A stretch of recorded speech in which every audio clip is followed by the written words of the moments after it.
We got to stop rocking out here It's all good.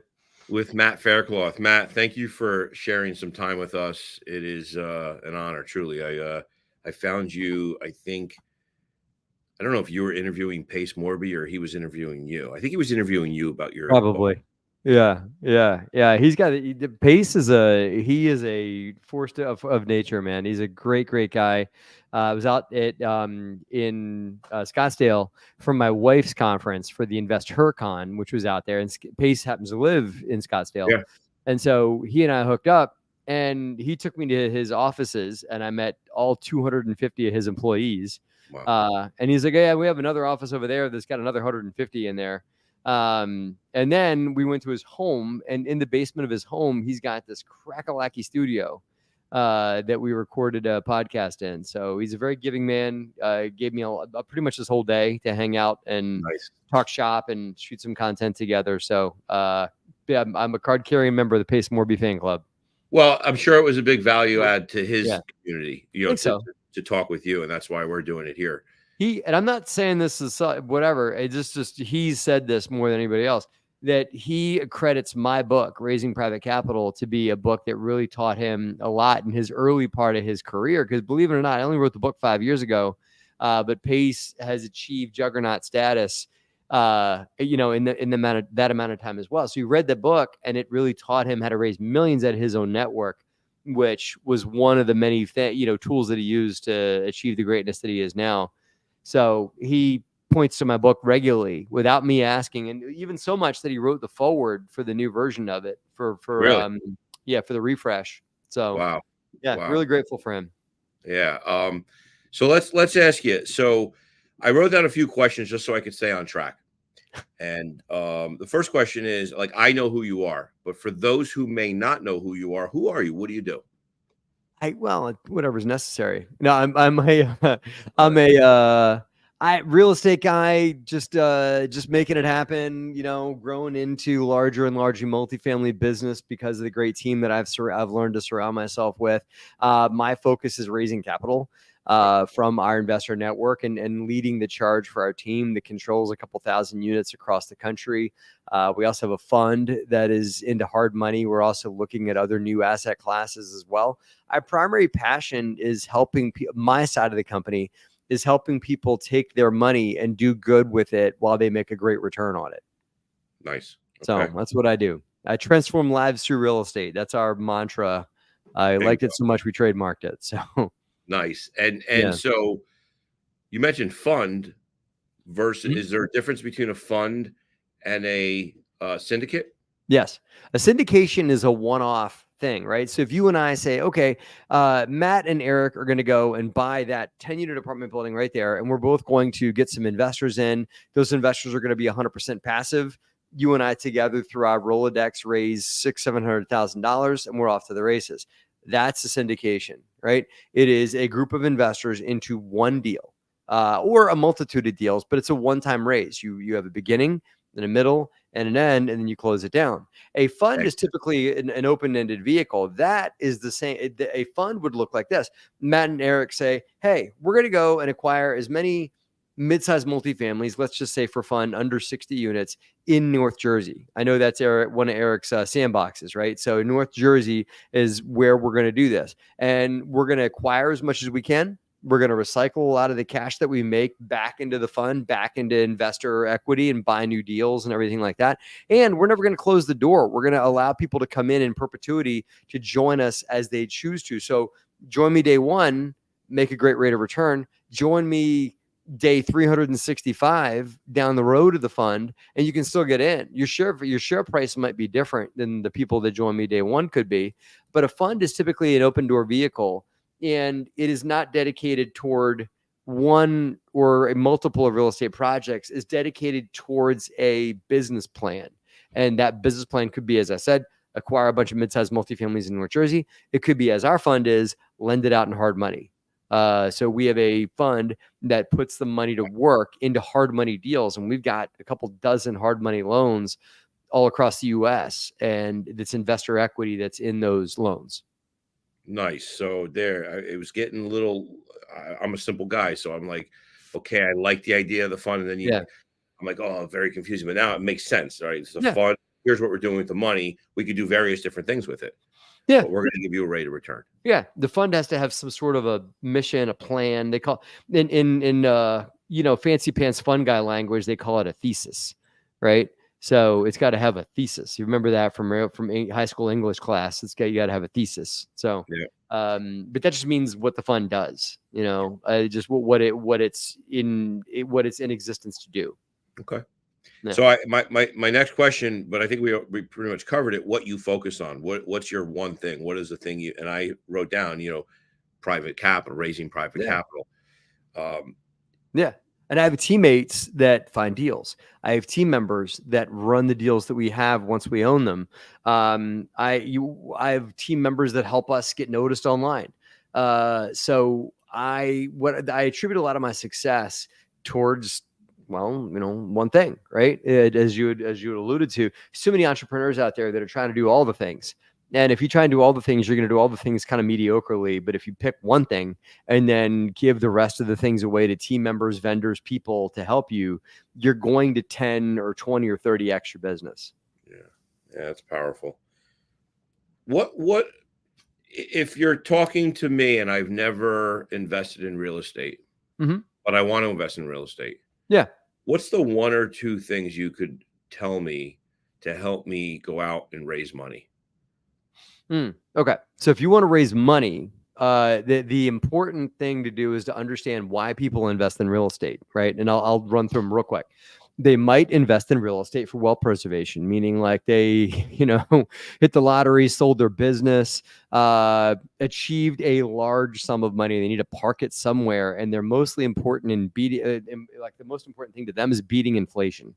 They want to, if you can pay them a 4 or 5% rate of return with very little downside on property value, they might be happy, to just achieve some sort of a growth metric that's above the way things are growing. The second reason why people might get in is for cash flow. Maybe they want to supplement some of their earned income from their job.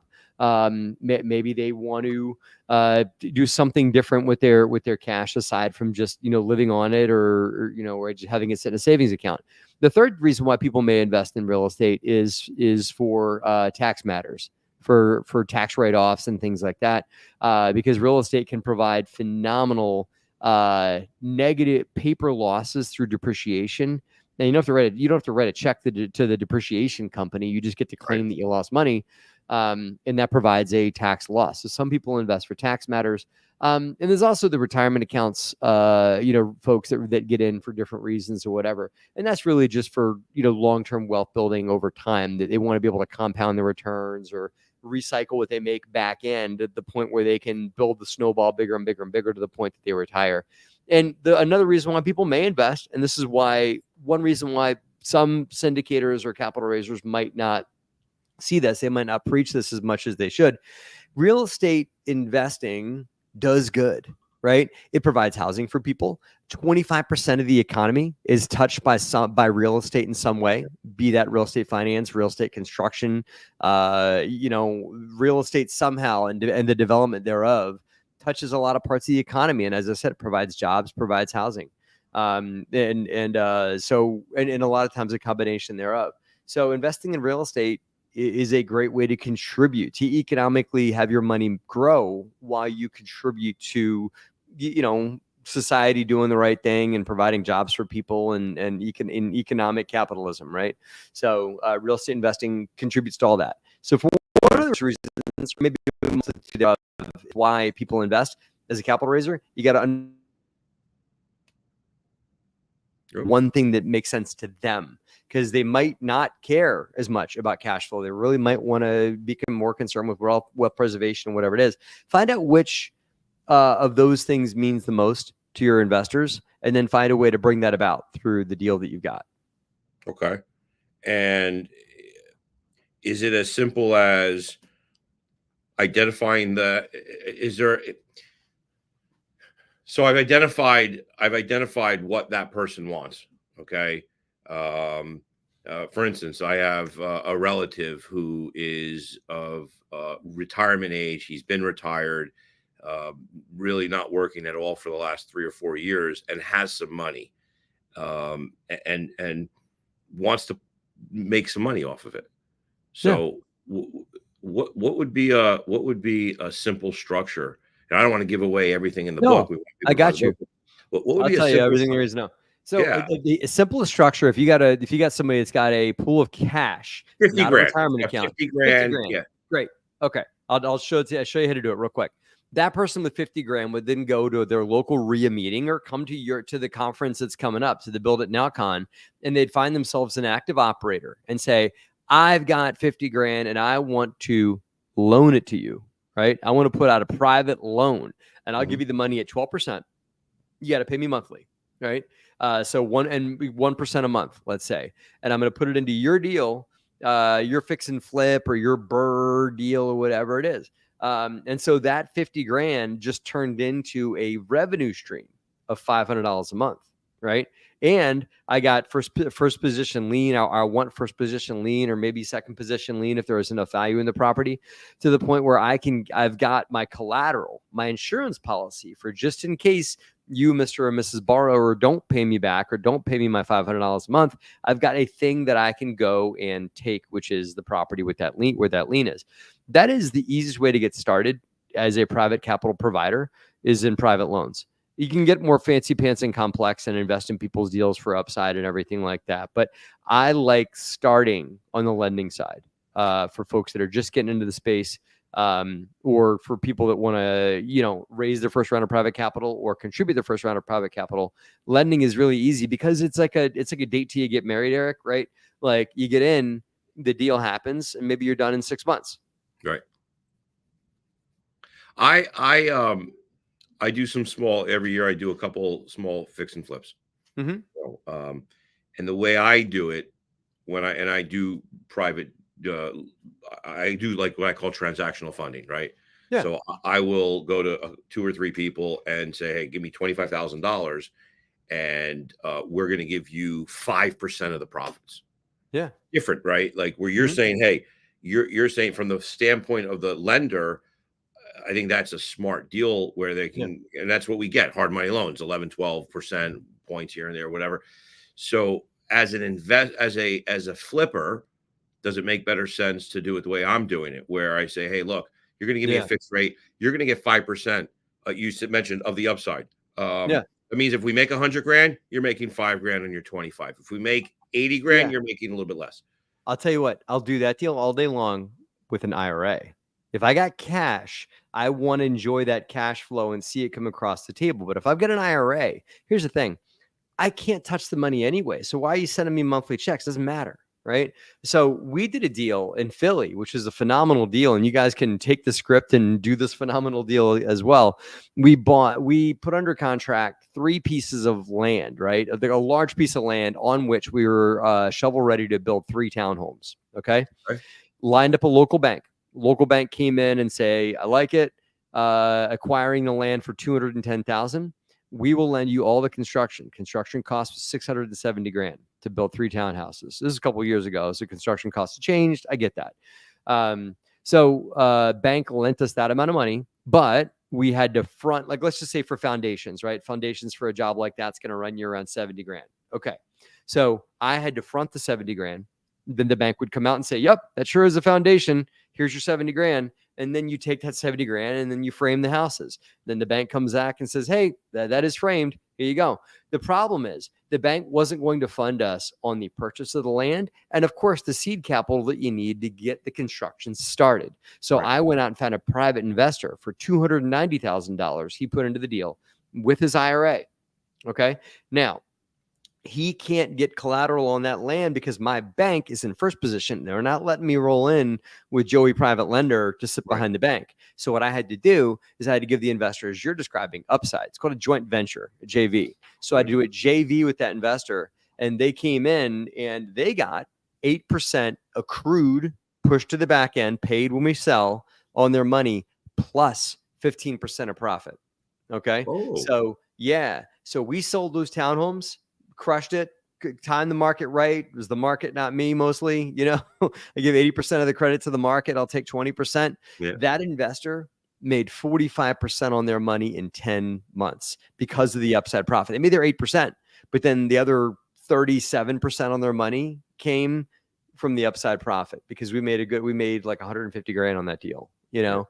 So that is a way to create win-wins, but in exchange for giving up that collateral, like that first position, second position lien, you got to give them something, because they're, in essence, Eric, what you're doing is you're giving up some like control, and you're compensating that control in higher returns, because the investor is arguably taking more risk, and risk and return tend to correlate exactly together. You know, so that investor was taking more risk. They didn't need anything to come and take aside from their JV agreement, right? But they got a lot higher return. So they won and we won, and we did that deal and made a ton of money ourselves with no money down, no money out of our pocket. I love it. That's interesting that you did it that way. So I'm going to let you get back to work. And this is, I call these teaser interviews because this is a sampling, like just a, what do they call that? Where they get small pieces at the restaurant. Little tiramisu or little goodness, the Spanish tapas. It's tapas. This is a little tapas. We're at a tapas bar right now, right? The godfather of lending, of raising private capital, Matt Faircloth. So Matt is going to be one of our featured speakers at Building Out Live on April 2nd. I don't know if you guys are coming into town the day before. I know you guys aren't far away anyway. But we are doing the networking mixer the night before over at the Avenue. So, but anyway, we know we're going to see you on the 2nd, and your beautiful wife Liz. And I can't wait I was going to start to ask you questions about Liz. Like, oh wait, I'm going to wait for her interview because she's got the investment. We'll be there. Yeah. We might try and take this as a night away from the kids, Eric, and come and join you guys the night before for the happy hour if I can convince Liz to do that with me. So we may see you the night before, may see you the day of. Either way, we'll be there with bells on. Super excited about it. We're honored to have you there, and we're gonna look forward to interviewing there, a little bit longer format there. So Matt, thank you for your time. I really appreciate it. Thank you. Thank you so much for having me, Eric. My pleasure. Thanks.